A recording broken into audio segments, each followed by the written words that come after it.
That's the we show. We covered it all. Yep, that's the whole show sheet right there. That's all you got. You know what? We got us, John. You gotta. Have you explained this theory to James the Brain? Because I'm curious. I think this is as good a time as any to. I think I have. I don't remember for sure, but I was telling the guys. I think that to me, HGTV is just it's like the female equivalent of watching porn. You know, it's like. I forgot that you guys have drops for pretty much everything. At least you didn't use the goat one for that one. It's like watching porn, man.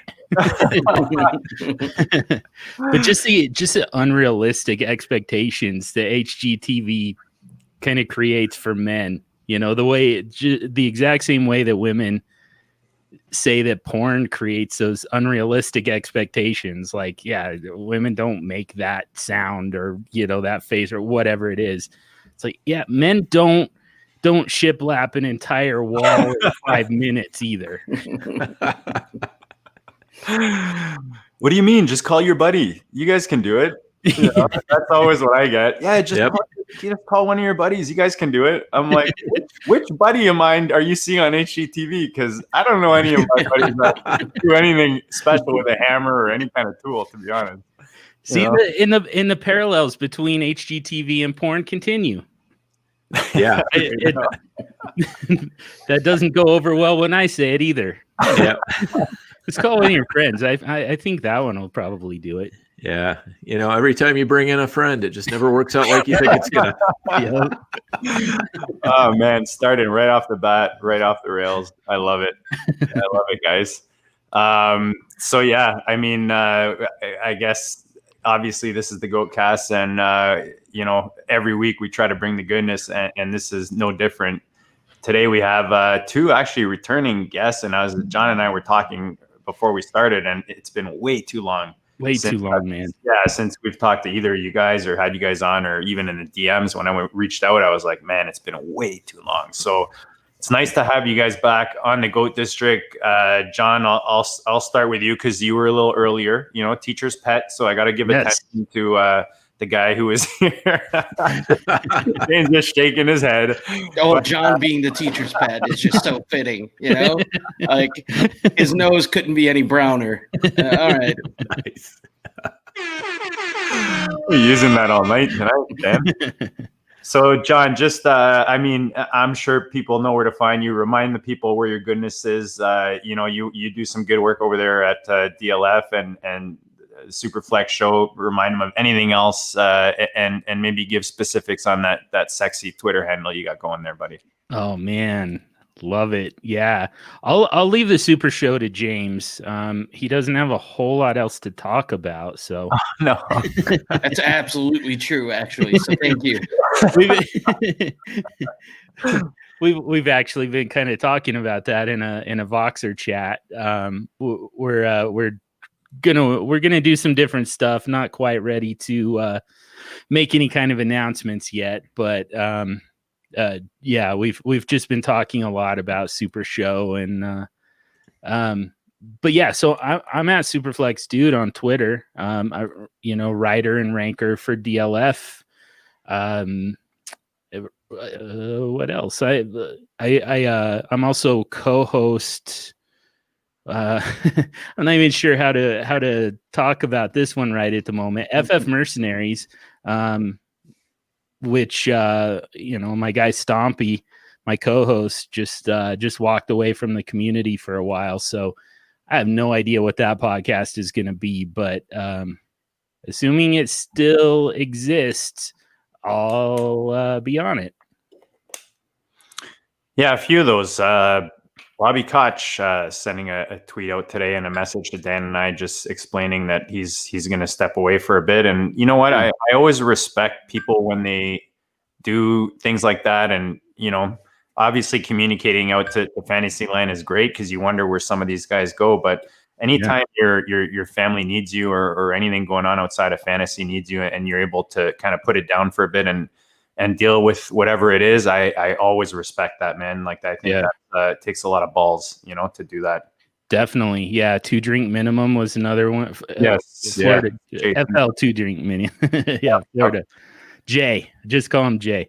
But yeah, he's we had heavy casualties this week, man. Yeah. True. Totally. Not only players, but fantasy land too.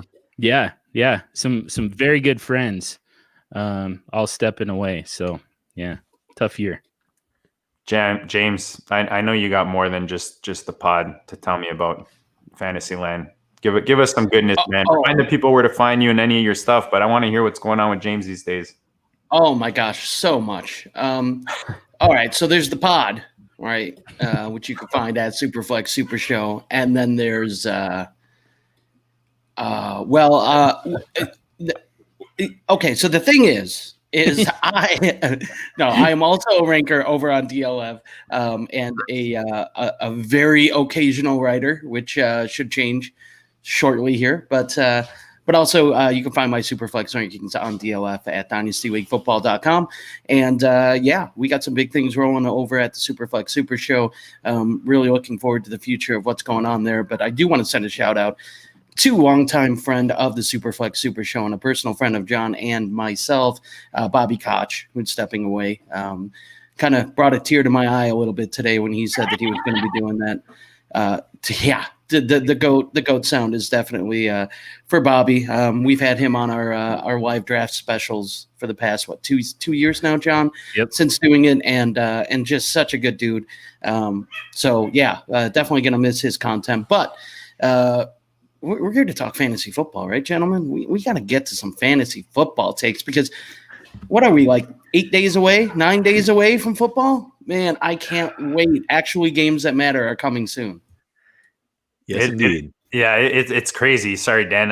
You think, okay, September 1st is the year. First of all, that's like, wow. The first time you write that down somewhere, the date, or you send a text or something.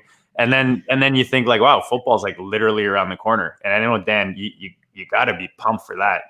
Oh, for sure. Yeah. And the funny thing is, it's always the same every year. It's like every year I start drafting earlier. I think I did my first best ball draft. I looked, it was like January 16th or January 18th.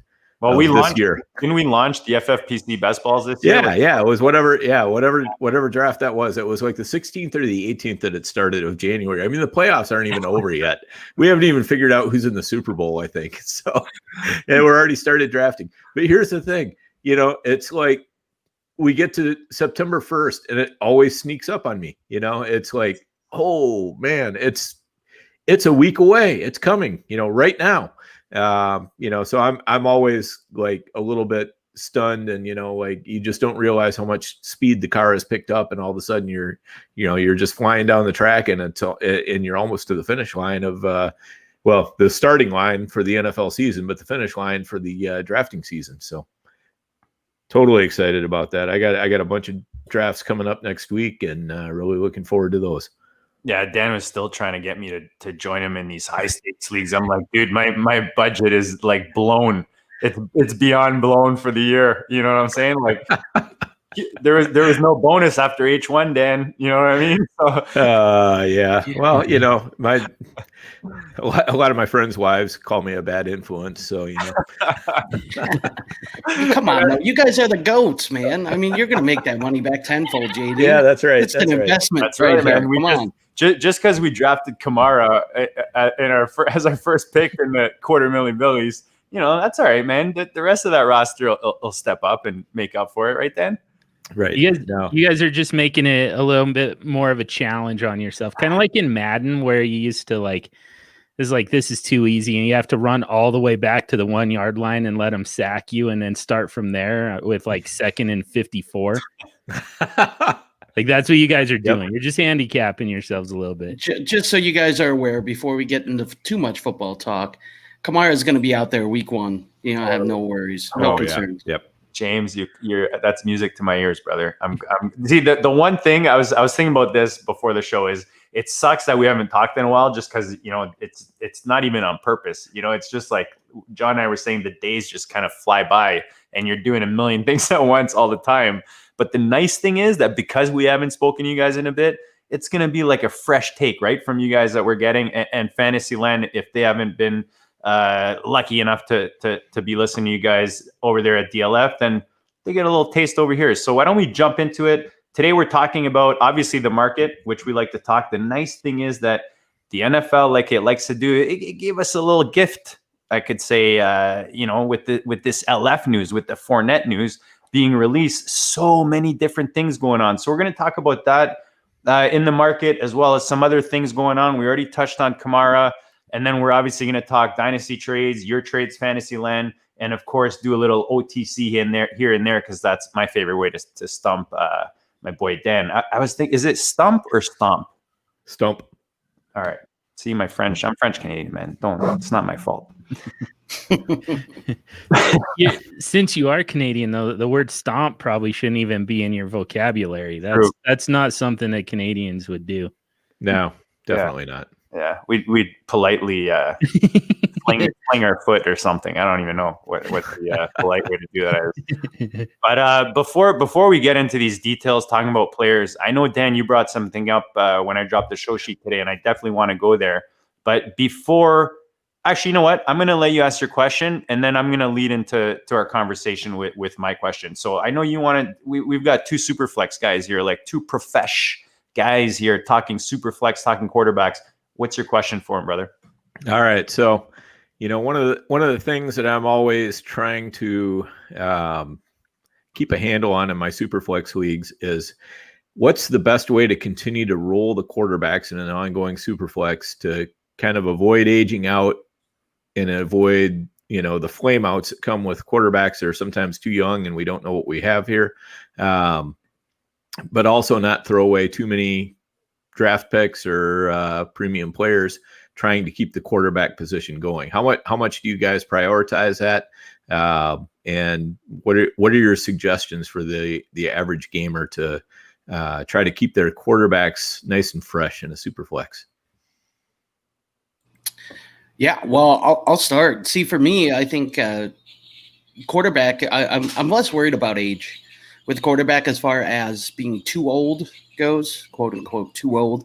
Quarterbacks age well, for the most part. I mean, there are going to be some that rely on their legs a little bit too much, and that's going to affect kind of how they, how they age and how they perform later on. But to me, the main thing is, looking at the quarterback situations and just knowing that, hey, these guys are going to age well. We got Tom Brady playing in his 40s.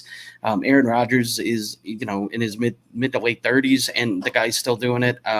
Phillip Rivers, Big Ben, these guys are all older and they're still performing at a pretty high level. So to me, that's part of it. And the second part that I'm sure John will actually agree with me on, which is rare, but grabbing a bunch of quarterbacks, man. I mean, you don't have to grab the top level guys, but later on, just loading up, grab 4, grab 5 quarterbacks, and you're going to feel better about that position. And with the position scarcity too, if everything works out well, you're going to be able to flip a quarterback for a prime, a whole lot more than their value is in the startup draft. So that to me is the way I would approach quarterbacks personally. John, is there anything you wanted to add? A little bit, but yeah, I mean, that's the crux of my answer. Like you said, so I call it the QBX strategy, quarterback extreme, where you're essentially drafting. I mean, you start in your startup with quarterbacks, get 3 quarterbacks in the first 4 rounds, finish with a minimum of 5 of them by the end of the draft. And they have to be NFL starters. That's the whole key. It can't be, Mitchell Trubisky to me doesn't count as a quarterback. Jameis Winston doesn't count as a quarterback. Even guys like, Jacob Eason doesn't count to me as a quarterback just yet. So, we're talking about guys who are going to start for their teams, come out of the draft with 5 of those guys. First of all, it gives you a ton of trade value. That's a big part of it. Second is, it gives you the opportunity to stream quarterbacks within your roster and maximize your scoring on a weekly basis. But this is the other thing about it is it anchors your roster, solidifies your roster for several years.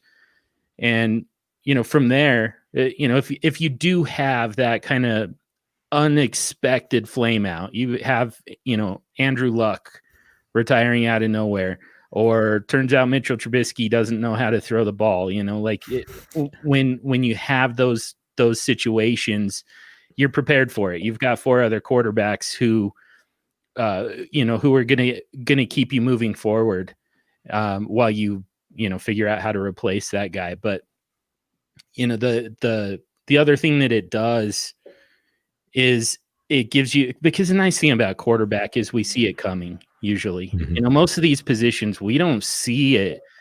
We don't know that. We had no idea that Leonard Fournette was just going to randomly end up on the streets. We didn't know that.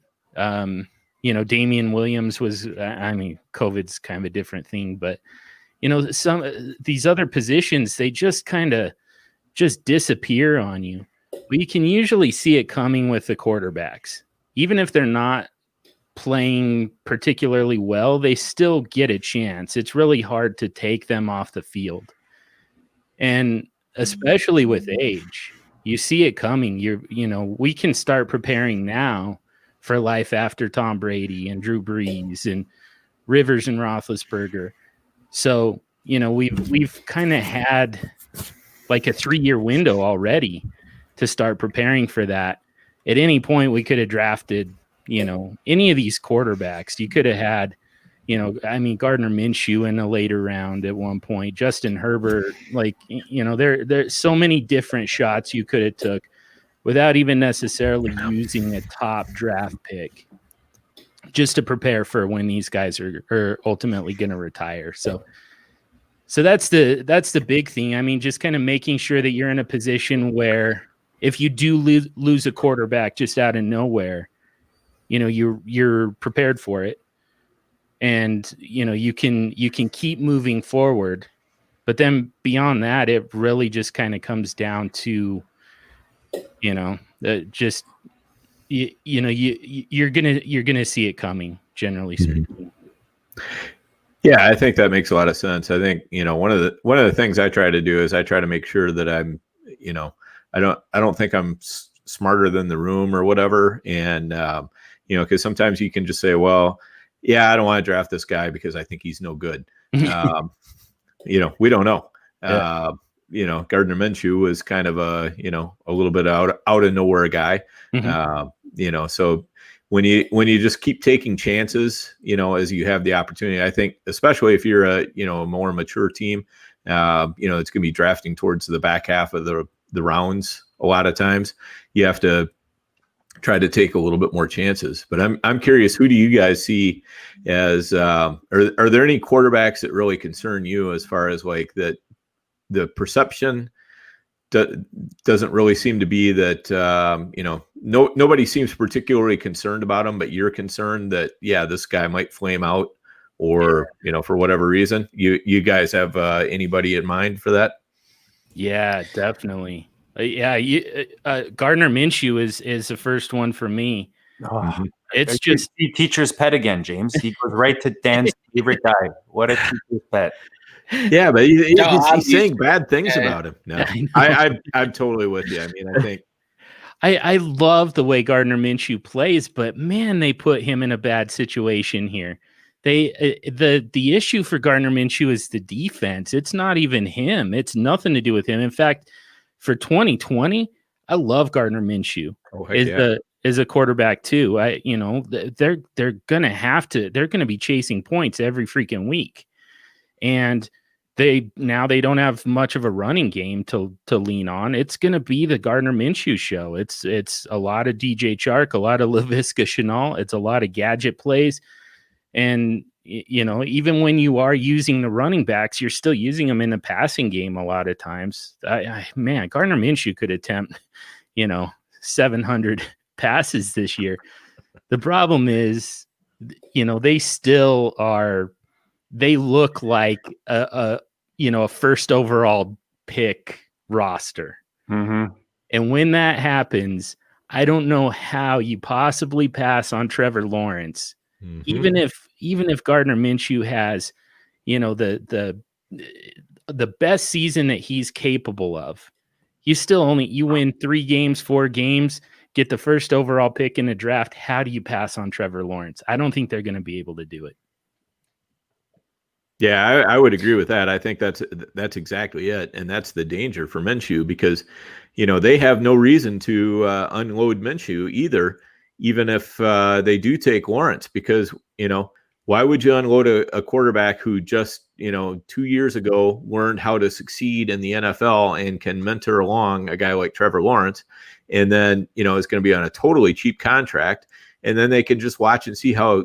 Let's assume Minshew plays lights out this year. And, even though they don't have a lot of wins, he still shows out and shows that he's a starting caliber quarterback in the NFL. Still they might not want to trade him just because, they can then afford to have the luxury of, with Lawrence, giving him a year with Minshew right behind him.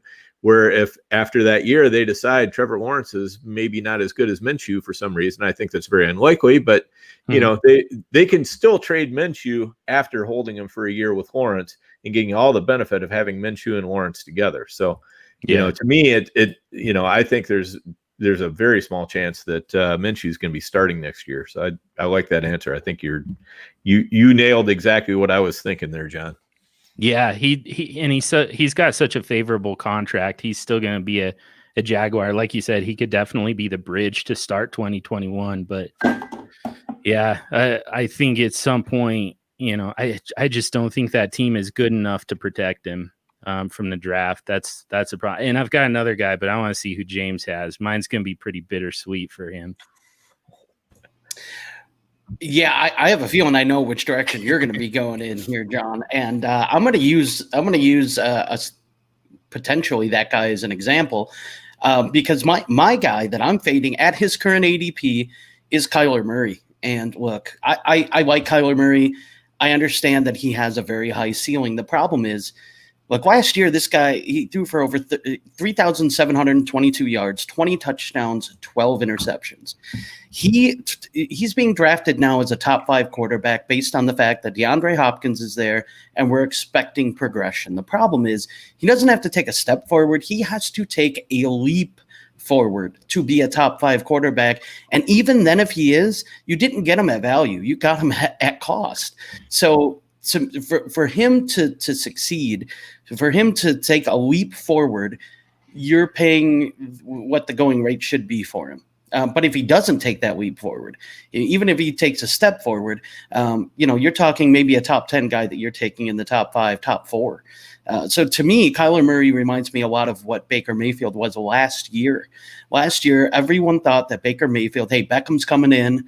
Man, Baker Mayfield looked good as his rookie year. All he's got to do is take a step forward, and people drafted him way too high and they were disappointed. And that's kind of what Kyler Murray is right now.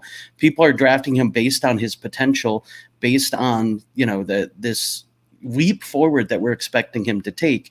But even if he takes it, you're not getting him a value. And if he doesn't make that progression in his second year, especially when he's playing Seattle's defense, which is much improved this year with Jamal Adams, with Seattle's defense twice this year, San Francisco's defense twice this year, which I think we all know is quite good. And they probably have the worst defense in the division, because I think the Rams defense is okay. I mean, Aaron Donald twice a year, again, 48 sacks last year. I don't know if the offensive line got a whole lot better. There are concerns there. There are red flags there, and I don't think I'm willing to spend what it would cost to acquire Kyler Murray as my quarterback. So that's my answer. I definitely would proceed with caution when it comes to Kyler Murray. Is anybody else on board with that thought? Just before everyone else, where do you have him? Like, where do you have him dynasty wise? He's not a top 6 for you? I think I have him just outside the top 6. I think I have him around 7 or 8 in the dynasty format. And look, dynasty, I'm okay with him. But the problem is that, if you're taking him top 4, top 5, and he's 7th or 8th this year, you need him to take another step forward in his third year, So I'm just proceed with caution this year with him. Don't expect him to be a top 5 guy right away. I guess that's my thing with Kyler Murray is, I think it's going to take a little bit more time than people are anticipating. We live in a world where, we expect results right away. And if they don't happen, then the guy's a bust, right? Or he's a disappointment. That could be what happens with Kyler Murray. His value could go down. So I won't draft him as the fourth quarterback off the board, but I could probably pay, to get him less than, than that this time next year. So Hogue, is he Lamar or is he Baker in 2020? In 2020, yeah, and I agree. In 2020, I think he's Baker. I'm not worried about him flaming out. I mean, so here's the thing, and it's so weird that it works this way. The NFL tends to, like, there is a correlation between their fantasy finish and the leash that they get in the NFL. And, what tends to happen is if you, for a first round quarterback, if you end up with a top 12 finish, a QB1 finish in any of your first 3 seasons, you end up keeping your job. You end up with, longevity, long-term contract. And it ends up being a sustainable commodity for fantasy purposes. But, if within those 3 years you don't hit that number, you don't finish as a QB1 for fantasy purposes, I can't imagine that NFL coaches in front offices are actually looking at that. But what it does tend to happen, if you don't do that within your first 3 years, you don't end up, they don't, commit to you any longer than that. So, and that brings me to my guy, which is Baker Mayfield. It's a landmine because he, going into year 3 here, he hasn't done it. He hasn't been a quarterback 1 for fantasy purposes yet. And, it's a little bit squishy because in year 1, I think he was quarterback 18, something like that on 16, something like that. He was close with a short season. In points per game, I believe he was a quarterback 1, but in total scoring, he didn't get there. Obviously didn't get there in 2019. And now, it's kind of put up or shut up time for Baker Mayfield. I think he's probably going to get there. But the fact that we are kind of in that window where, if he doesn't break out, if he doesn't show out for the Browns here in 2020, there's a good chance they're moving on from him. So that's compelling to me. I'm kind of staying away just in case, he does end up being one of those rare first round flameouts. Yeah, and do you think the deck is stacked against him a little bit with the kind of offense that Stefanski is likely to run? I mean, that's not exactly a high octane offense there. Or at least in the passing game, it can be an effective offense for sure, but it tends to play hide the quarterback a little bit more than feature the quarterback, right? Yeah, it seems like, I mean, I guess you would know even better. You've seen it up close and personal, and I mean, it seems like a high efficiency one, right? But yeah, certainly not like a splash play from the passing game type of thing. It's a little bit difficult to detangle, that offense that I saw last year from, what we know or think we know about Kirk Cousins' weaknesses. So, I think there's a little bit of wiggle room in there, but, it just seems to me that this year they've, their goal has got to be to kind of stabilize Baker Mayfield, to, keep the chains moving and to get Odell Beckham, back up to what he normally should be, or, what we think his capabilities are. Mm-hmm. And, I don't know how much of that is going to lead to a ton of volume on Baker's part. Yeah. And it's tough too, because they also, I think they had 4, James, how many offensive linemen opted out this year? Like, they finally fixed the offensive line a handful of the guys in Cleveland end up opting out for COVID. I think it was 4. Yeah, the offensive line, though, they lost some depth, but they didn't lose any of the projected starting talent. So I mean, I think it's naive to think that a guy in the offensive line isn't going to get hurt. So it'll definitely hurt them, but I don't know right away how much it does.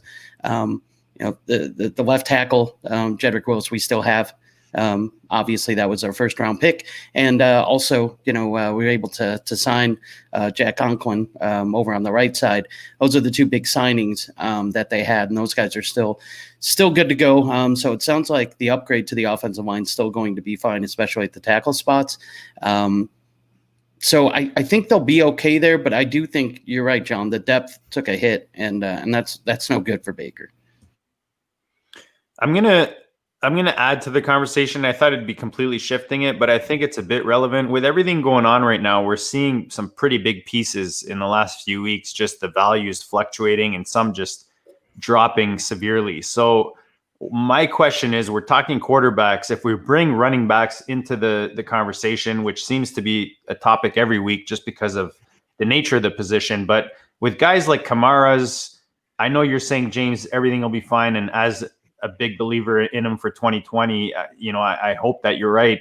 But with guys like this, Fournette losing value so quickly and being such big investments, like top 2 or 3 rounds, has anything changed for you guys strategy-wise when you approach the running back position or when you approach these studs? I'm imagining that John is probably grabbing quarterbacks in those ranges, especially in Superflex startups. And James, I don't know, maybe you can help me here if you're in the same boat. But when it comes to, if you're taking what we just talked about into consideration, if you take COVID into consideration, and you talk about these big pieces that are just kind of, losing value like really quickly, does it? I know myself, like teams where I have Barkley or Kamara, I'm kind of reevaluating now. I'm like, I was already thinking maybe I need to divest a little bit, but now I'm like, maybe especially, I'm going to need depth this year. So does this change anything, John or James? I see you shaking your head. Is that maybe something that has changed with your strategy with the current climate in Fantasyland? Well, see, here's the thing. It hasn't, but the reason being is because I think John and I approach running back very similar on a similar basis, and that is, grab them in rookie drafts, grab them while they're young, always keep churning the running backs. And John, to John's credit, he's always been kind of ahead of the curve with that. Get rid of these guys after 4 years, 5 years. I mean, that's the max value that they have. Like, John is selling Zeke right now. Like he is, there are guys that John is just not willing to get, because why would you? You can get a couple rookie picks or a quarterback and a highly regarded rookie pick, draft another running back next year, and you're golden for 3, 4, 5 years. But yeah, it's just continue to turn that position, grab low end guys, grab guys that are lower on, going later, because there's so much depth at the running back position within teams. Teams don't value running backs like us, we fantasy owners do. So just continue churning the position. So because we've had that approach, I don't think it changes anything for us. Especially this year. I mean, this year, when you actually look at it, there's a lot of running backs that are, that are coming into free agency, that are in contract years. There's a lot of guys in every draft, it seems lately, that are stealing jobs. I mean, that position is so volatile that John and I have been kind of approaching that in a very similar fashion, and that is just to keep churning it. So to me, at least, it doesn't change the way I'm going to approach it. I don't think it's going to change the way John does either. Am I correct with that, John? Yeah. Yeah. I freaking hate running backs for this. This is what in Dynasty anyways. I mean, in redraft, like they're gold, but in Dynasty, they're infuriating. It sucks that you lose so much value in such a short amount of time with these guys. And, conversely, you can go find, Raheem Mostert came off of waivers in 1-year leagues last year. Like I will never understand, the thought process of drafting running backs early, drafting Christian McCaffrey first overall because he just finished as the running back 1 overall. I mean, what that tells me when I see him finish as the RB1 overall, all it tells me is that is the last time that you're ever going to see that from that guy. They never do it again. So, like that's the perfect time to fade him when he does that. When he hits max value, that's the time. If you've got him, great. You just won your league. Now sell him. If you're doing a startup, stay the hell away because he is not ever going to return that value. And I mean, if you're lucky, he's still going to return, first round value a year from now. But man, I'm not even convinced of that. But I mean, the other side of this is running back is so volatile. People are so hot and cold on running backs that the market is just ridiculous. Leonard Fournette. So this is on Fantasy Pros. Leonard Fournette just fell 30 spots to running back 50. He fell below Tony Pollard, Boston Scott, Alexander Madison. Here's the thing. Leonard Fournette right now, free agent. What is the worst possible landing spot for him? To me, it's Dallas. I could see him going to Carolina, and, they still protect their investment in McCaffrey by leaning on Fournette a little bit more. You see a little bit of a split there, likewise in New York with Barkley. But if he landed in Dallas, to me, that's the worst possible landing spot. I don't know how much of a workload they would give him as opposed to Zeke. You still can't tell me that he's going to be below Tony Pollard. Like, you can't tell me that he's going to get less work than Tony Pollard. Yeah, well, I mean, I think there's going to be a bounce in it. The new team that's going to, that's going to pop him back up to a certain extent.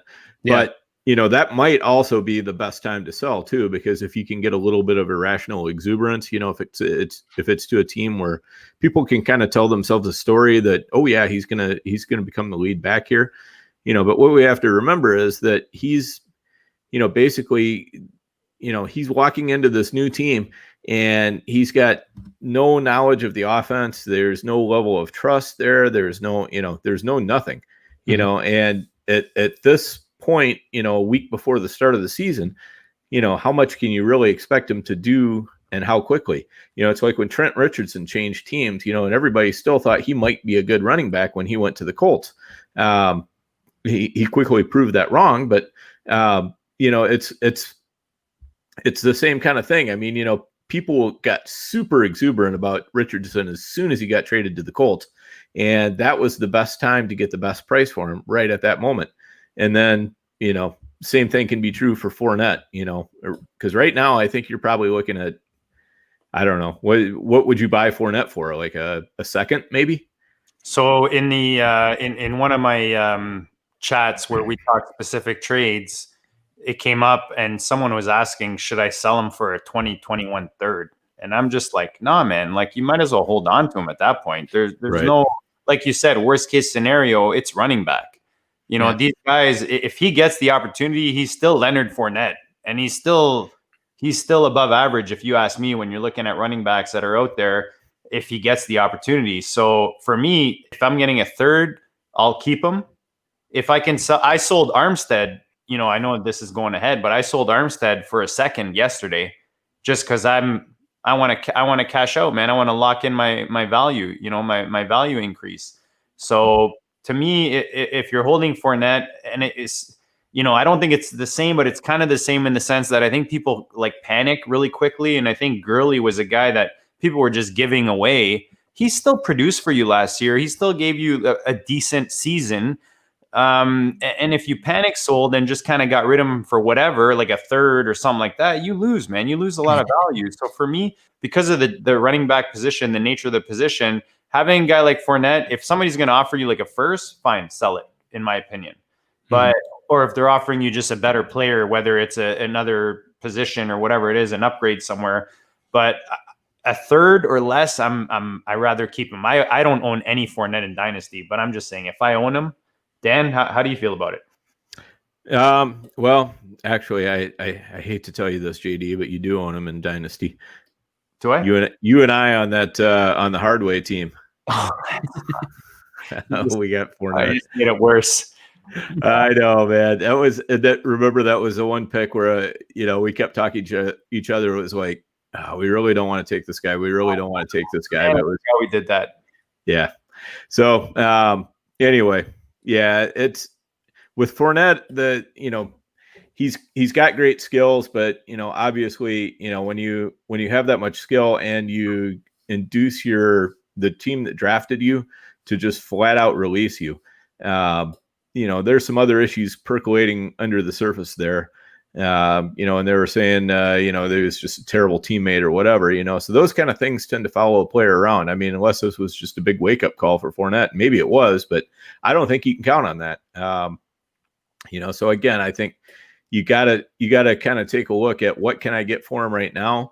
And when I say right now, I mean, when he signs someplace, don't do it right now. Right now is like the stone worst time to try to sell Fournette. But, once you sign someplace, see if you can find somebody in your league who's pretty exuberant about where he's going and just see what you can get for him. And, I think if we could get out of him for a, mid-second or something like that, I would just take it. I don't know. The falling knife. Yeah, exactly. Because as John was saying, with running backs, it's, the cliff comes suddenly and you don't always see it coming. And most of the time you don't, it's not like quarterback where you do see that cliff coming. With a running back, it's just like, one day they're fine and the next day they're getting, an epidural injection, or they're getting released by the NFL club, or they, Gurley got released too. There's just things happen all of a sudden. So it's best to be out ahead of the curve on running back, whereas, wide receiver is one of those positions where you can let them age a little bit more gracefully. Quarterback, you can let them age a little bit more gracefully. Yeah, we talked about it recently, actually, that 25 cliff now for the running backs. It feels like it went from 27 mark, a few years ago, it was like 24 to 27 was like the peak you're getting out of your running back. Now it's gone down to like 22, 25-ish. And they seem to just lose value across the board. So this is another example. And Dan, if I talked you into Fournette there, I apologize. But the good thing is, I know that we'll make that up, man. No problem. We'll make it up.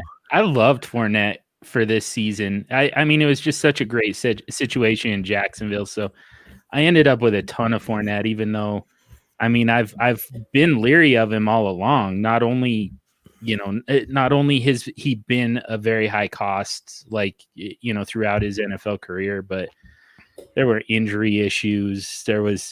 They put a lot of usage on him. And then, when the contract comes up, and that's the big thing, is a practical matter for an NFL club. There's no reason to invest heavily in a running back. Joe Mixon just got a 4-year contract today, $48 million. I have no idea why that is. That's the sign of a poorly run team, honestly. But the Saints are getting ready to do it, and probably the Vikings too, because it's like you get to a certain point and they, if any of those teams were not going to make that investment, they would have had to have drafted, like a Swift or a Taylor or somebody like that this year. Maybe. I mean, Latavius Murray was awfully good when Kamara was out last year, and he was. That's the thing. Like, I don't know. I don't know why the Saints would invest. I mean, I think you're right that they will. I just don't know why they would invest in Kamara when, you get similar production for, considerably cheaper with Latavius Murray. And then next year, if Breeze retired, they go on to win the Super Bowl. Breeze retires, and now you're in rebuild mode, essentially, around Taysom Hill. You don't want to be pregnant with that contract that you just gave Kamara for 4 more years when you're trying to build up the rest of your roster and trying to get younger and rebuild it, Well, one of the other things real quick that I want to add that is kind of a new wrinkle that we haven't seen is next season, look, the cap is going down. Revenue is going down. The cap is expected to go down, which means guys that are expected to be free agents like Kareem Hunt and potentially Alvin Kamara and Dalvin Cook, these guys aren't going to get paid what they think they're worth. because teams aren't going to have it to spend when the cap goes down. You know what I'm saying? So teams are going to be cutting guys. And so to me, spending on running back at this point is foolish. My whole thing with Kamara is I don't think Kamara sits out. I think he understands that this is a contract year. This is a make it or break it year, no matter what, whether he's back with the Saints or not. He has to prove to, every NFL team out there that he's worth a decent contract. And so it's to me, that's why Kamara is safe. I think he's coming back, but I'm not so sure that signing him is in the cards. That organization is run a little differently. They already paid Taysom Hill, which was kind of head scratching. When you brought in Jameis Winston, so to me, I don't know that they do. Minnesota is another well-run organization who has a running back that they drafted in Alexander Madison. Another guy that they seem to be high on is Mike Boone. I don't know that either of these guys get the contracts that they desire. And I definitely don't think that they're going to get it in the offseason. So just a new wrinkle that we have to consider with the cap potentially going down as opposed to increasing like it normally does each year. Yeah. One thought I have on that is just that, I don't think it's in the NFL or the NFLPA's best interest for the cap to go down. And for a league that's really still flush with money, they're gonna cry poor and how they're losing money because they don't have people sitting in the stands and all that kind of stuff. And I think that's largely BS because for one thing, a lot of the owners are multimillionaires to billionaires as it is, and this is a hobby for them. And number two, they know that the fans are coming back. The TV revenue is never leaving. And so it doesn't make sense to kind of trash the league just to arbitrarily lower the salary cap. I think they're probably going to come to an agreement with the NFLPA. They might claw back a couple concessions that the NFLPA got out of them to do it. But I think the cap is probably going to be much closer to what it is this year than what people are thinking right now, just because, why would the NFL want to throw all these guys out on the street and, turn it into a total mix master as far as, like if all these teams are having to cut great players and they can bring them, they can get brought back for less, but there's going to be a lot of pressure by those, the haves rather than the have-nots to try to keep the status quo as best they can. And the haves seem to have the ear of Goodell a little bit more than the have-nots. So, I think there's probably going to be a little bit less of an upset with the salary cap. This is, just kind of my personal theory. I don't know what you guys think about it, but I think, it just doesn't make sense for the NFL to totally upset the apple cart here. Yeah, I don't know. You know what I would equate that to, honestly, Dan? It would almost be like you're in a fantasy league and a salary cap fantasy league, or you're in the middle of an auction draft and somebody spent too much money, like 10 teams spent too much money, and an owner starts going, well, dude, we spent too much money. Can we get an extra $100 added to our total? Hey, the teams that didn't spend too much, they still get an extra $100 too. It's like, no, you can't do that at this point. Like, there are going to be teams that are going to say, hey, look, we passed on signing on this guy, and this guy. We were frugal with our money. And now all of a sudden you're changing the rules on us. Like, I don't know that you can do that. So, I'm not sure. I definitely think that you made some good points, though, Dan. I mean, I don't think it's in the best interest of the NFL to do it. But with these owners, it always comes down to the bottom line. If they can save a buck, I think they'll do it. I mean, these guys would lose money to stop and pick up a $100 bill off the sidewalk, and I fully expect that they would do it, and probably the quarter next to it too. So, like, even though it doesn't make much sense, I expect that they would do it. So James's example, I totally did that in a league that James commissioned, a startup auction. I spent way too much because it didn't have, like, in my defense, it didn't have the minimum, like it didn't require you to fill your roster in the auction. And so I end up with this like sparkling team, but a bunch of empty spots. So I had to ask James for extra money. And of course now we know what type of commissioner he is. He was like, no, absolutely not. I'd have to give all of you guys money, and I can't do that. It's going to be weird, man. Like, it's so weird to have, all the ripple effects of COVID going into the first year of a new CBA. Like there's a lot of moving parts to this. All of a sudden we've got a 17 game season to deal with in 2021. We, with 2 bye weeks, like, all of a sudden depth is going to become a little bit more important. And, so even with, kind of regardless of what the salary cap looks like, it's going to be a little bit more important to make sure you've got enough guys to get you through a 17 game season, especially at the running back position that is, just their job description is so violent. So, it's going to be tough. It's going to be, there's going to be even more motivation, I think, to find your running back depth through the rookie draft, where you get them super cheap for 4 years on that rookie deal.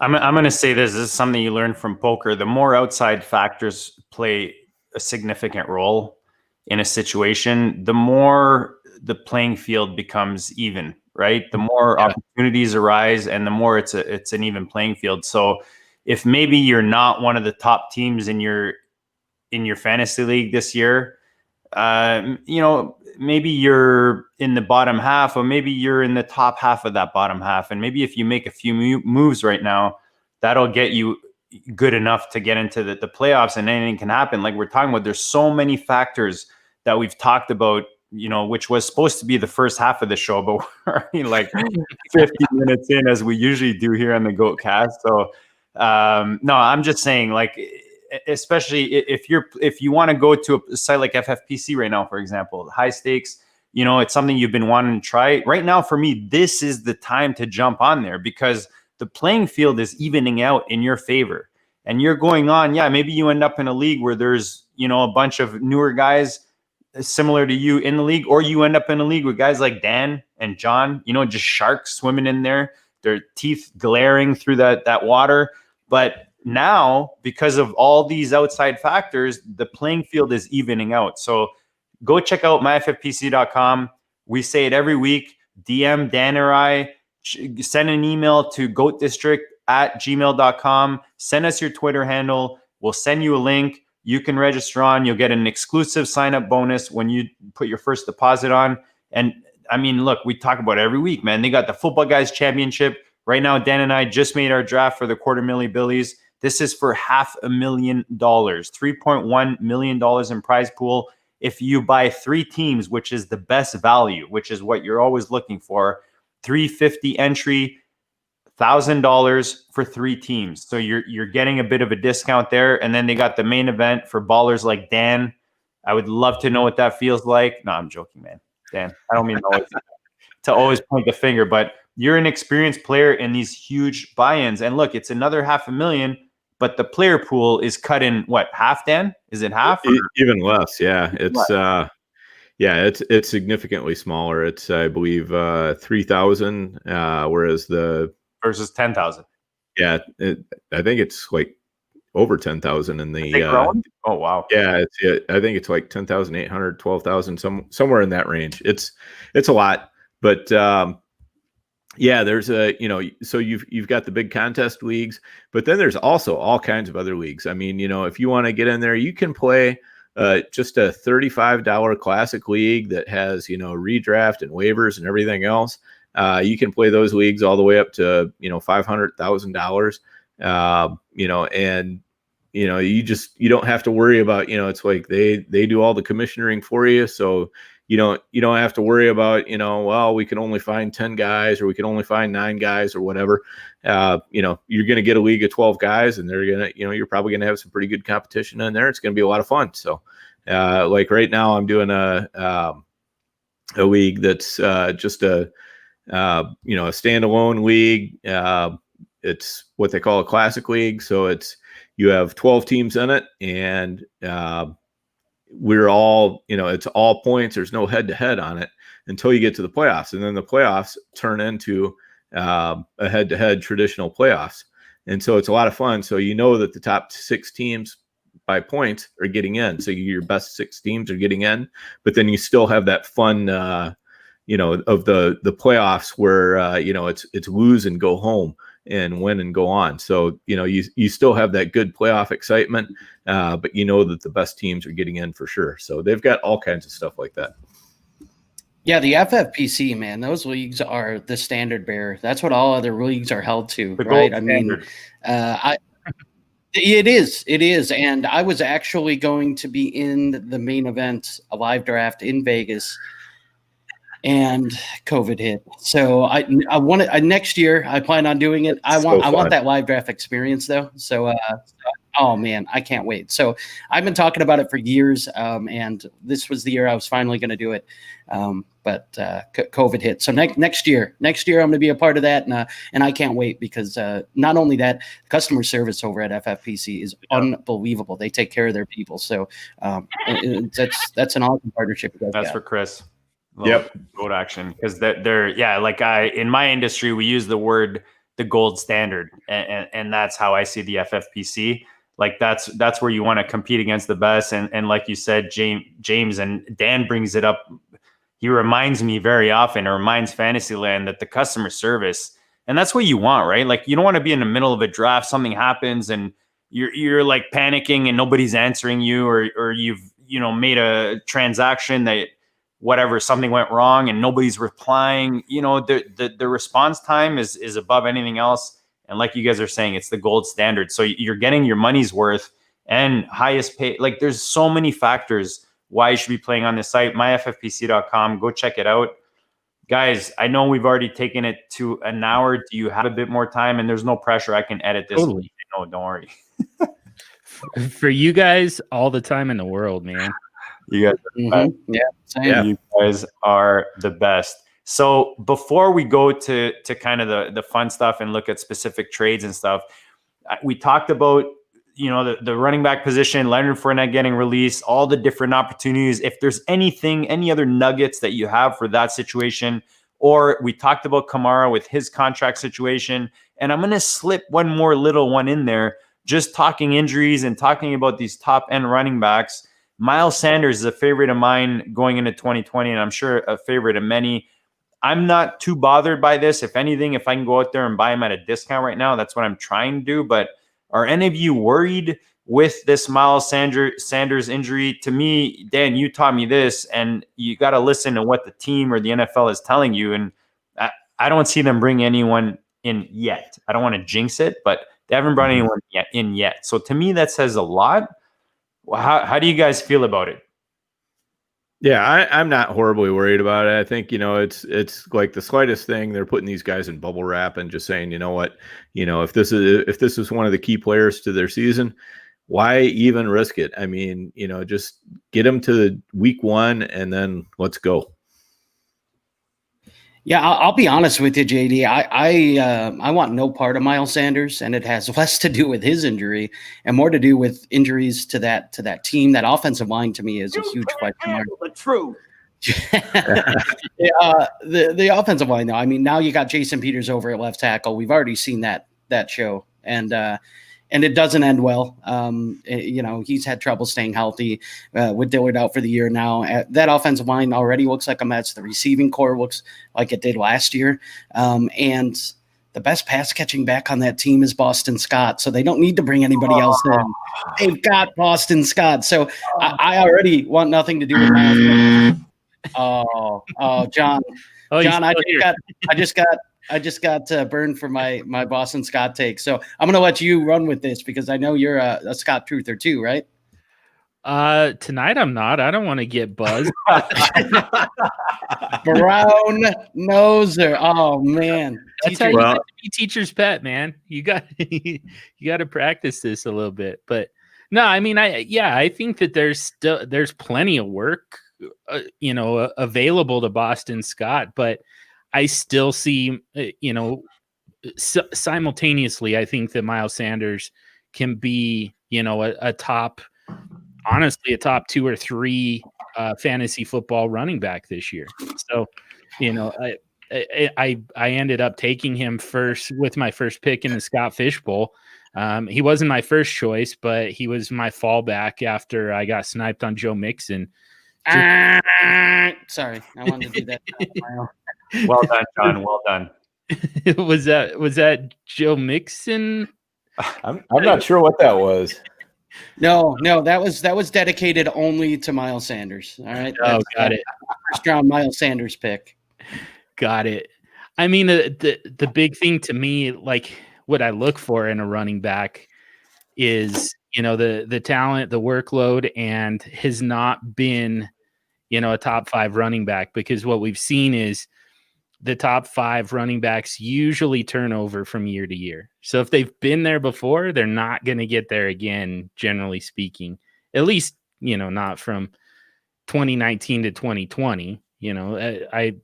I have no doubt that Saquon Barkley is, he's going to get back there at some point. Christian McCaffrey might get back there in 2 years. He's not going to be there in 2020 though. Like historically speaking, that's kind of the odds are he's not going to be there. So, then you just look at the guys who weren't there in 2019 and kind of run down the list and say who's the most likely to get there. And man, Miles Sanders he's got the talent, he's got the workload, he's in, an offense that can support him. They're not going to totally lean on him, but they're definitely gonna. It's also not. It's not the Chiefs. It's not going to be pass heavy. There's all kinds of upside for Miles Sanders. Dan, I feel like you've come over to the dark side with Sanders, and you're warming up to him a bit more. What are your thoughts with this injury? You said it doesn't really bother you. Do you see opportunity?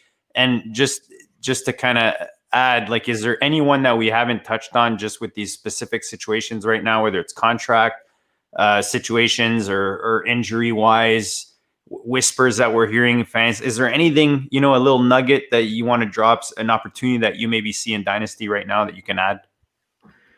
Yeah. So, for Sanders, I'm drinking the Kool-Aid a little bit more, and that's mostly because, we saw the team, taking a different tack and not bringing in that, that big banger, that we were all kind of worried about, because we knew we had Boston Scott, kind of giving him a little bit of a squeeze from one side, but you don't want to see Sanders caught in a squeeze from the other side where he's not getting anything, as far as like the heavy running work and so forth. Now, I think Boston Scott is better around the goal line than he's given credit for.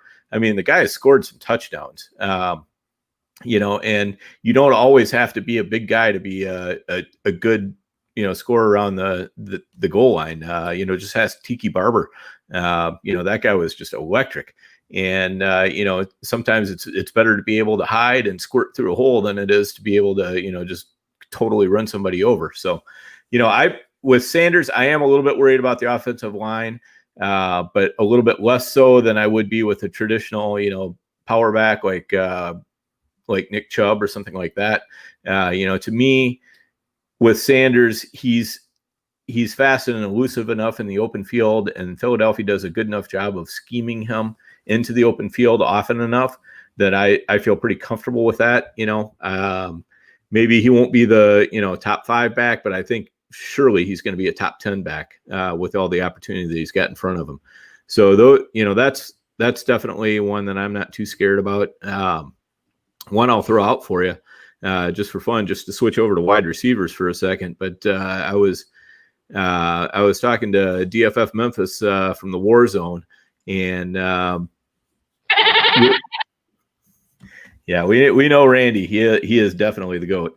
And I was talking to him a little bit about DJ Chark, and I think Chark has a good chance to, in a dark horse way, be the yardage leader in receiving yardage this season, just because of who his offensive coordinator is, what they're going to be facing on defense, the type of quarterback he has. I mean, basically in 2012 and 2013, Jay Gruden was the offensive coordinator in Cincinnati, and AJ Green got 164 and 178 targets.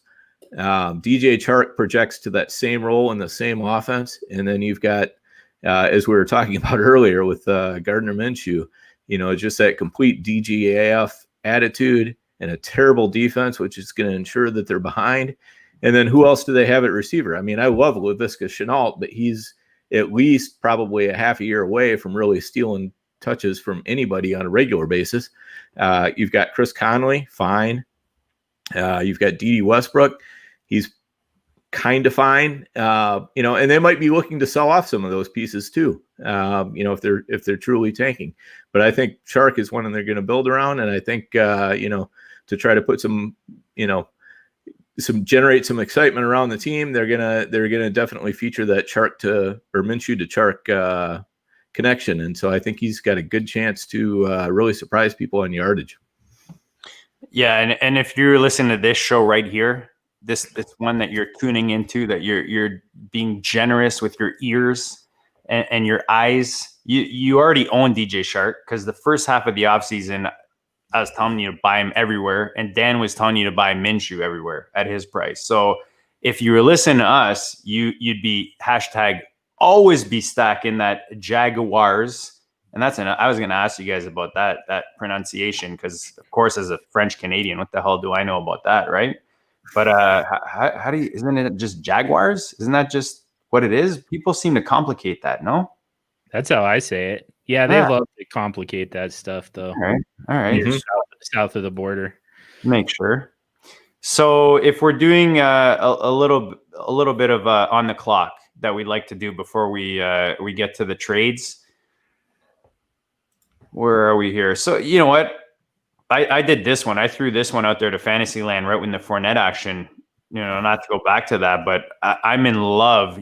Planting flags is one thing I like to do, especially in the Arizona backfield, but not where Dan wants to go. I like the Chase Edmonds action. So I put Chase Edmonds versus Raquel Armstead out there in Fantasyland. James, I'll go to you first. Do you have a preference between these two running backs? I do. I want Chase Edmonds all day. I think, look, if anything happens to Kenyon Drake, Chase Edmonds, we've seen, man. I mean, this guy is talented. He is. If I'm going to take a handcuff, I'm going to take a guy that if the starter goes down, I have confidence that he is going to be in my starting lineup. And Chase Edmonds is just that. I think he's talented enough to be in my starting lineup if anything happens to Kenyon Drake. That Jacksonville running back situation, man, I mean, I'll be honest with you. The only one I want anything to do with is Chris Thompson, and even that is mildly. And that's only because I think his role is pretty defined. I mean, he's the pass catching back there. Game script, I think, is going to be a lot of passing for Jacksonville this year. I think they're going to be behind a lot, and his cost is low. So, but to me, in this scenario, it's Chase Edmonds all day. However, I am definitely interested to hear everyone else's thoughts on this one. Hogue, how do you feel about it? Yeah, Edmonds for me. I don't buy Kenyon Drake, man. I don't buy. I mean, I think the Jacksonville situation is really murky. I don't know for sure that Raquel Armstead comes out of that thing. It could be a lot of Chris Thompson. It could be Azigbo could be the guy who steps up. So I'm not really into trying to predict that one, but in Arizona, I feel like it's really pretty easy. It's either Kenyon Drake or it's Chase Edmonds, and just looking back historically, forget Adam Gase. Just how often does it actually happen that a guy changes teams, gives you those few good weeks at the end of a season and then sustains it for the rest of his career? I see Damian Williams here. I don't think it's somebody that you want to trust. And whether it's injury or just ineffectiveness, I think that at some point Chase Edmonds takes that job at some point early on. And I think he's the top running back in Arizona. Dan, I was joking around there. I know you like both the running backs out there in Arizona. You and I were trying to get Edmonds in our drafts, and he just kept getting picked off and right in front of us. But what are your thoughts on the Arizona backfield? Just since we're talking about it, and I know that you're well invested, I guess you could say, into it. Yeah. So I think the Arizona backfield is absolutely a backfield you want a piece of. I don't mind Kenyon Drake at his price. I understand where John's coming from on him, but I think you've got to worry about injury only. I'm not as worried about performance. I think Drake can perform well enough to keep the job. The main thing that I see is that there's enough room where Edmonds is going to have some standalone value because, if this team can just sustain some drives a little bit better than they did last year, and I think there's a good chance that they'll do that. They run plays at a very fast pace. And, so they're going to need two running backs involved without a doubt. And so I think, Edmonds is still going to get some standalone value every week, even if Drake continues to be the lead back.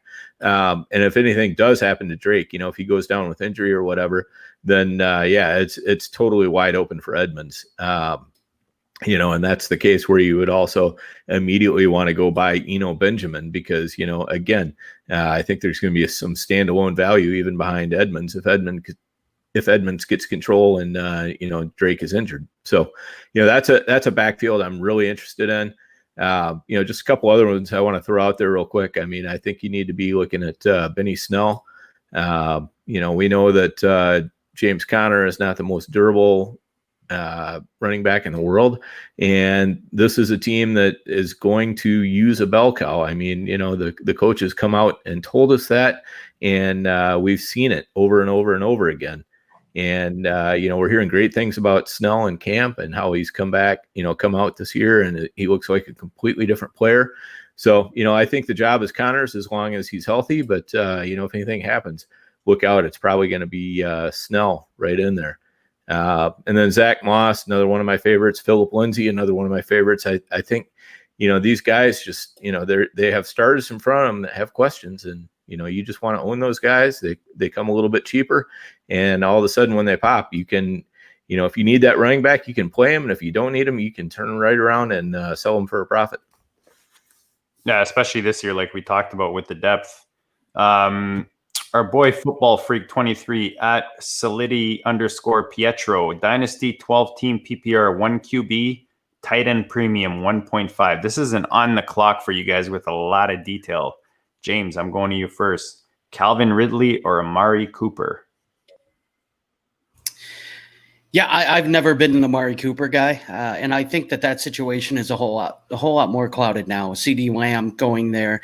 Michael Gallup was fantastic at the end of the year last year. He really stepped up. To me, Calvin Ridley is the safer play. Look, he's the unquestioned wide receiver 2 there. They lose Austin Hooper, and even while they bring in Hayden Hurst, I don't know that he fully replaces what they lost with Hooper year 1. I think Calvin Ridley can take a step forward. He also gets the benefit of seeing most cornerback 2s. He's not going to get double covered very often with Julio on the other side of the field. I really like Calvin Ridley, and I think he takes another step forward. Whereas Amari Cooper, to me, it's a train ride every year, man. I mean, you got to buckle up and just go along for that ride because you never know if he's going to get hurt or the inconsistencies that are there. To me, it's Calvin Ridley, and I feel pretty comfortable saying that. John, I could feel the words just pressing against the back of your teeth right now. I mean, he hates Amari Cooper, and it's just it's so unfair. I don't know. He cannot be rational about Amari Cooper. I mean, I do agree. Calvin Ridley is the guy here. I mean, I think I was about to say it kind of depends on roster build a little bit. Contender, I was planning on going Cooper and rebuild, go with Ridley, but I mean, I just don't think that they're going to be that far apart in weekly scoring. I will say, I mean, I do think that Amari Cooper's consistency is a little overblown. I will say that. I mean, it's kind of nice because we know when Amari Cooper is going to be startable. It's when he's at home.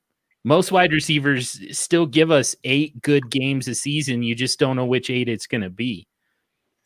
That's kind of best case scenario. That's Mike Evans. We didn't know what weeks, we could use Mike Evans. We just knew we were going to get half a season from him.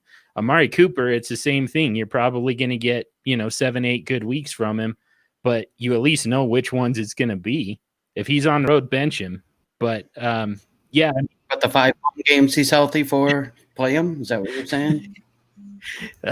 He didn't he play through that injury for the most. He only No. Do you know why he didn't? Do you know how I know he did not play through his injury last year? Because this guy right here, traded Lamar Jackson in a 1 QB league. Traded Lamar Jackson for Amari Cooper, who was wide receiver 3 in that league at the time. And then guess what? I didn't even get to play him the week I traded for him because he hurt himself in practice and missed 2 weeks. So I know that he didn't play through his injury last year. grinding an axe. Okay, so it's personal. I get it. Yeah. Okay, that's fair. I mean, we all have our personal vendettas against players. Matthew Stafford is still one of the all-time worst to me for failing to get me to the championship in 2015 It's funny how personal bias does creep into that, isn't it? I mean, yeah. Don't even get me Here's started. your Amari Cooper stat for you. Okay, so Cooper's been in the league 5 years, right? Or well, actually more than that, but since 2015, that was his first year in the league, wasn't it? Since 2015, anybody know how many wide receiver 1 weeks he's had? So 2015, 16, 17, 18, and 19. So we're talking 5 full years. How many wide receiver 1 weeks has he had? 9. 7 to 9. 8. No, you're low. Anyone? We're talking about, oh man. I mean, that's a lot of potential games. Yep. 22. 17. 17. 17. So about 1 season. So yeah, so he's about 1 game out of every 5 is a wide receiver 1 game for Amari Cooper.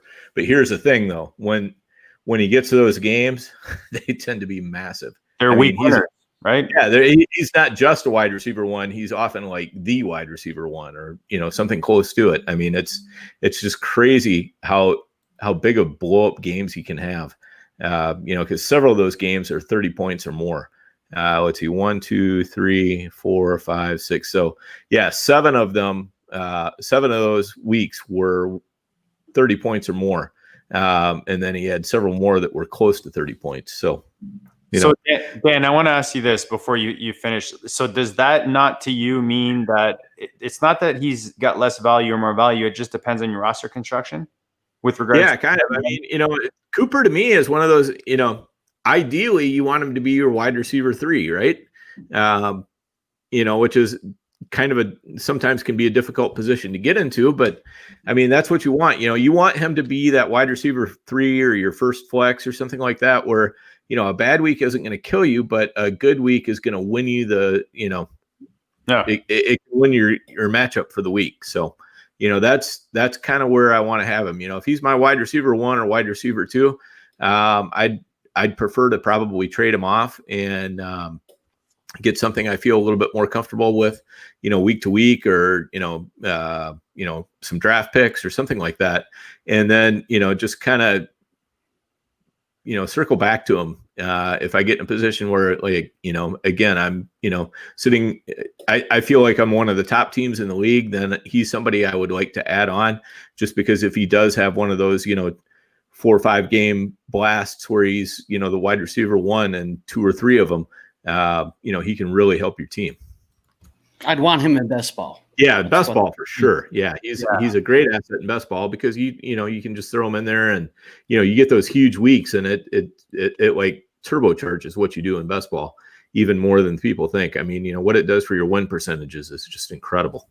And just from my experience in these best balls on 3 different sites right now, he's at a pretty nice value. If you see where he's dropping in a lot of leagues, he gives you, especially if you're one of these guys that wants to focus on running back in the first couple rounds, he is dropping in a spot where, we're talking wide receiver 3 or 4, like in Dynasty, but in best ball, you don't really care if he's your 1 or your 5, you know what I mean? As long as he gives you those weeks, there's opportunity cost factor there. But if you build your roster properly, you can build it around a guy like this, just like a couple of years ago, we used to say about a guy like Tyreek Hill, right?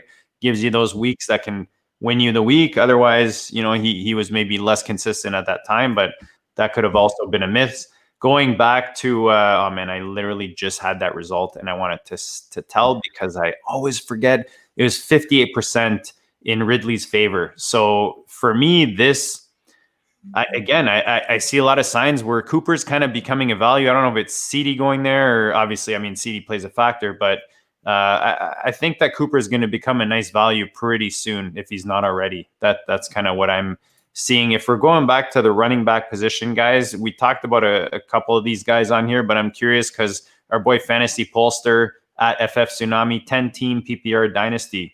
Out of these 4 running backs, very interesting right now, I feel, with what's going on in Fantasyland. John, I'm going to go to you first. Do you want Chris Thompson, Duke Johnson, who we don't hear a lot about right now, Darrell Williams, or our boy Chase Edmonds?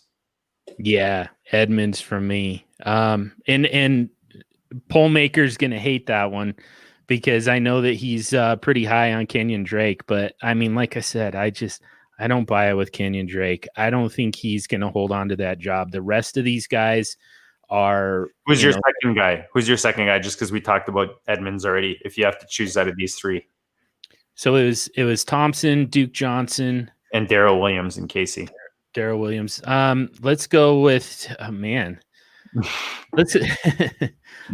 I guess I'll go with Duke Johnson. I mean, he's kind of he's a very similar player to the guy ahead of him, David Johnson.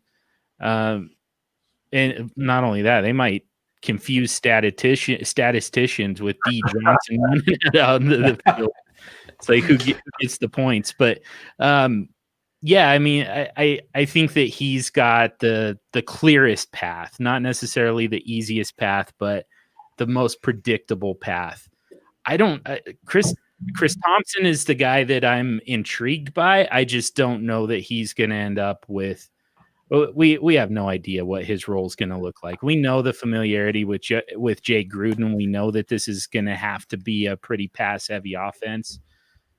But, I mean, we still just don't know for sure that it's going to be Chris Thompson. And quite honestly, we haven't seen an ability to stay on the field. Oh, yeah. Bro, you just gave me flashbacks of my men's ball hockey league 20 years ago when we would go check the score sheet after, the ref writes it in, but he would always get their numbers wrong. And we wanted to be in the top scores because they had just finally started posting them on the internet. That's how old I am. And we would just go, yeah, you got it wrong, ref. Can you change it back? So it's kind of similar in that sense. Dan, how do you started talking there? How do you feel about these running backs? I know we talked about Edmonds, but looking at these other 3, I feel like Duke Johnson is kind of going under the radar right now as one of these maybe number 2s on his team. I'll tell you, the defender that Duke Johnson has the most difficulty juking is his coach. Yeah. No matter. I mean, it just drives me nuts. I mean, the fact that nobody has tried to put him in any sort of a future role or even just, give him some carries. Stop typecasting him as just a change of pace guy. I think he would be fantastic. But the problem is, I know where Bill O'Brien stands on him, and Bill O'Brien would sooner keep Duke Johnson in his role if David Johnson gets hurt and go out and get Devontae Freeman or something like that and stick him in there as the starter. So for that reason, I'm a little bit out on Johnson just because I don't trust Bill O'Brien to do the right thing and actually give him the touches. Chris Thompson, I'm way out on just because he's going to last 3 games and that's it. I know Jay Gruden loves him. Chris Thompson's in the complete opposite situation with Jay Gruden because Jay Gruden would give Thompson as many touches as he can for as long as he can handle them. Problem is he just can't handle them long. The guy I'm most intrigued by other than Chase Edmonds is Darrell Williams because there's, the cost is super cheap on him right now.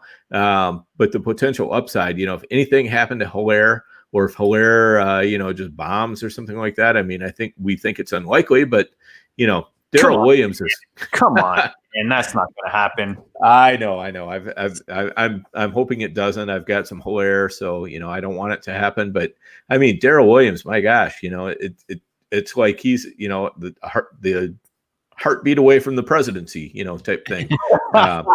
Hey, Damian Williams, right? Right, exactly. I mean, it's like you're that close, and anything can happen. So he's a guy I definitely want to have pieces of. Late in drafts, or pick him up for cheap in Dynasty or whatever. I'll definitely take pieces of Darrell Williams right now. So I just quote tweeted an alert that the Chiefs are interested in Leonard Fournette. Right? Yeah. I mean, I'm hearing that, but until that happens, yeah. I'm because the thing is, if your Darrell Williams shares go to zero, who cares? Yeah. Right? It's what did you pay for him? You probably picked him up for free or nearly free. You might have to pay a third for him right now because everybody's a little bit hot on him, but a couple games into the season with Flair starts off strong, everybody's going to forget about Darrell Williams. Yeah. Although my tale of woe here, speaking of, David and Duke Johnson, last year I ended up spending, I think, about 10% of my auction budget on Darrell Williams because all I saw was D Williams, Kansas City. Oh no. Yeah, that's where that stuff makes me really nervous. I got one better. I spent 10% knowing it was Darrell Williams. So Darrell Williams got 6.8% on this poll. Duke Johnson 15.9 and 21.5 for Chris Thompson, and Chase Edmonds ran away with it with 55.8%. So just a good topic, I think, with everything going on. We're seeing exactly what we've been talking about the last few weeks. That depth, I think, is going to be a huge factor in a lot of these leagues. It's nice to be top heavy, and we talk about it in certain positions and on the FFPC. But I think if you can build your roster properly to withstand 2020 and have enough depth, I think that's what's going to get you to that championship this year. Guys, this has been a blast. We're at almost, what are we? Just under 90 minutes. So again, always fun having you guys on. I love that we got to talk not only quarterbacks and Superflex, we went into running backs. We were kind of all over the place. Hopefully we gave you, the listener, a ton of goodness. John Hogue, remind the people where they can find you. Remind everything good that you drop, and you drop a lot of it. So people, make sure you listen. I'm a busy man. As Superflex Dude on Twitter. Ranker and writer at DLF, and actually, so co-host of Superflex Super Show, co-host of the FF Mercs flagship podcast. I think as of now, we'll see. But one thing I got to plug real quick, because you mentioned we went from quarterbacks into running backs. I just wrote an entire 6-part series for DLF called A Superflex Life. And it talks a lot about, not just quarterbacks, but kind of the relationship in quarterbacks and the other positions, which is, to me, that's what Superflex is all about. It's crucially important, and I would love to get more people reading that series. Put a lot of work into it too, so let's let it just get buried. Go check it out, man. I know John, and he's not one to kind of go that extra mile to promote himself, but if he's making a point to point this specific workout, I think that it's crucial enough for you, if you're listening, to go check it out. So he's the Superflex dude out there in Twitter land. James, the brain. I automatically went to you. I hope it was all right. I just love the chemistry that you guys bring. Like, similar to Dan, I always throw him that weird GIF where he probably gets uncomfortable, and I'm like, dude, you just complete me, because when show sheets or a draft that we're doing together, or trades and our thoughts on them, we seem to kind of vibe really well, and you guys seem to have that same chemistry. So I hope you guys enjoyed being on together, and we appreciate you coming on, James. So just share your goodness with the rest of Fantasyland. Yeah, no, I really appreciate that. John and I have been doing this a long time together, so I guess he's kind of rubbed off on me a little bit. I'm not sure if that's good or bad, but it's something. No, you can find me at _James the Brain on Twitter.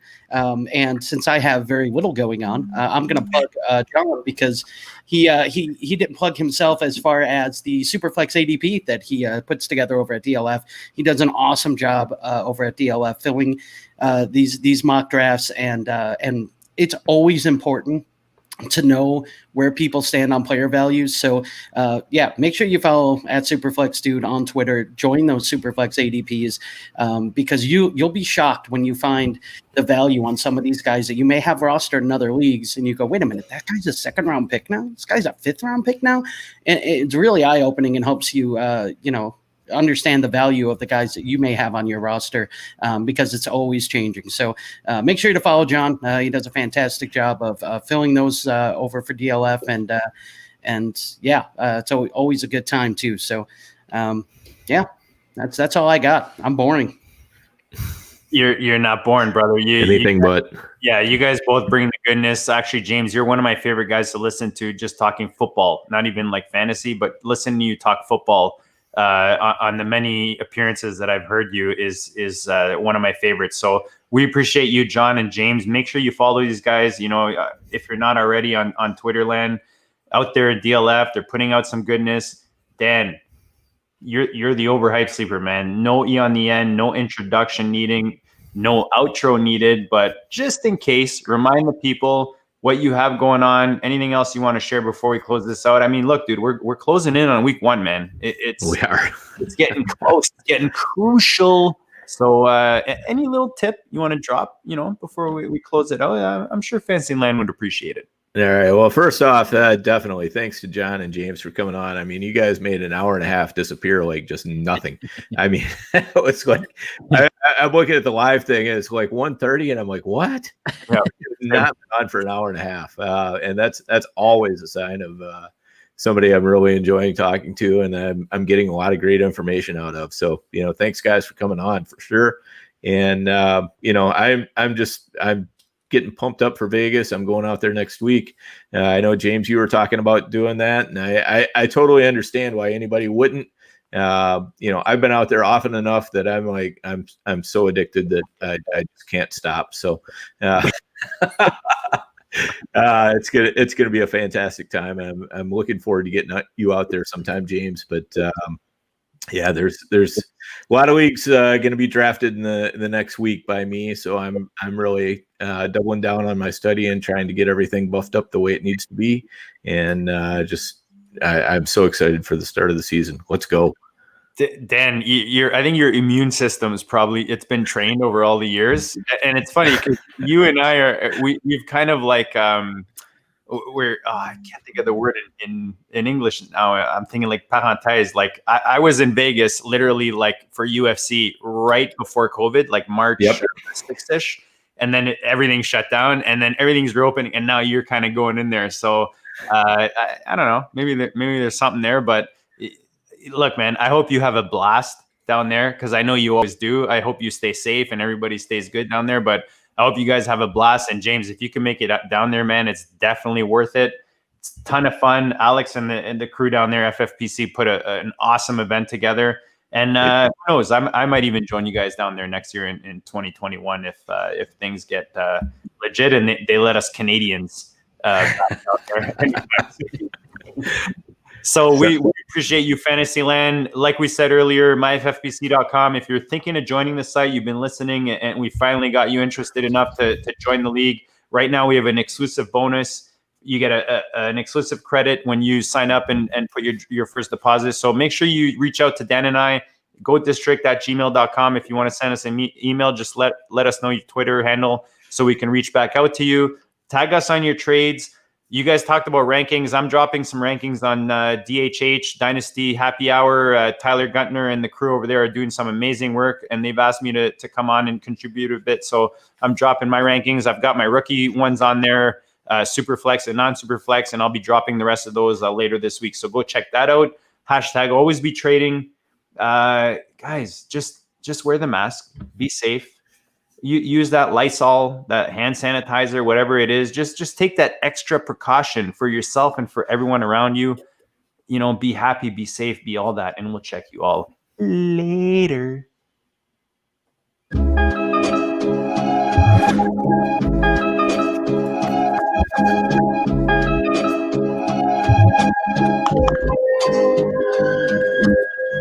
Go District, Pope listens, Dynasty our religion, for the blokes missing on all of these trades, on all of these plays, on all of these grades. By the end of the day, y'all getting played. So what you gonna do next? Try to fill up that flex, send the homie a text, that trash offer's the best. You try to make it complex, then they text you back, now all of a sudden they don't make any sense. Broaden your horizons, boy.